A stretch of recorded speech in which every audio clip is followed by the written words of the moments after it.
کانگریس کے حرکیاتی قائد اور معروف تاجر جابر پٹیل کا منگل کی شام انتقال ہو گیا۔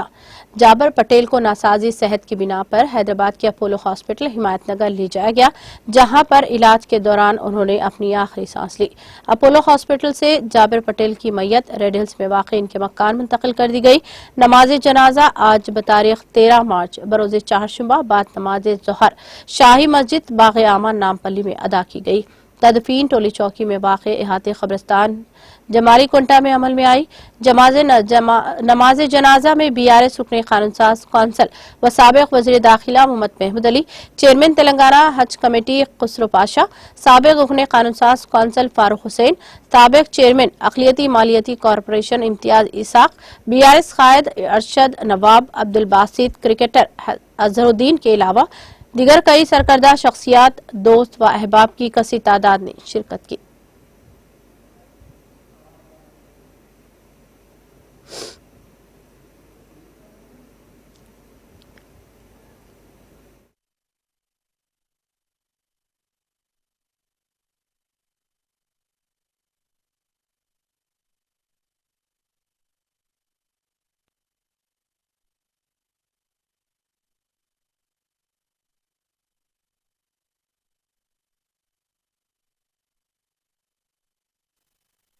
ہمارے لیے بڑی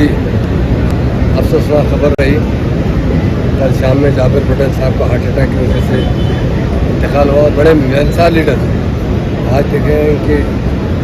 جنازہ نماز میں ہزاروں کی تعداد میں لوگ یہاں موجود ہیں، سب سے بڑا خلوص سے ملتے ہیں، اور کانگریس کے ایک سینئر لیڈر تھے،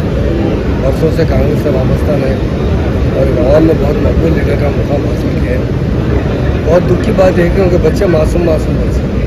ہم جب بھی نماز پڑھتے اللہ تعالیٰ سے دعا کرتے ہیں اللہ تعالیٰ ان معصوم بچوں کے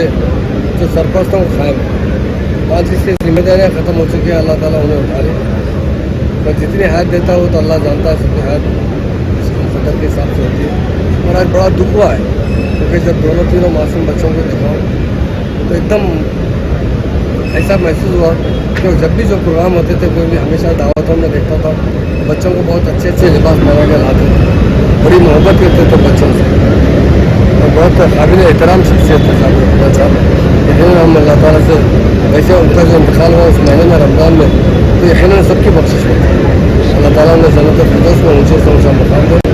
اور بہت دکھ ہے اللہ تعالیٰ ان کے بھائیوں سے بھی میں ملا ہوں، ان سے یہی گزارش کیا ہوں بچوں کی سرپرستی کیجیے، کہ بچوں کا خیال ہے، معصوم بچے اللہ تعالیٰ ان کے والد اٹھا لیا ہے، اور جو اللہ جانتا ہے بہتر جانتا ہے ان کا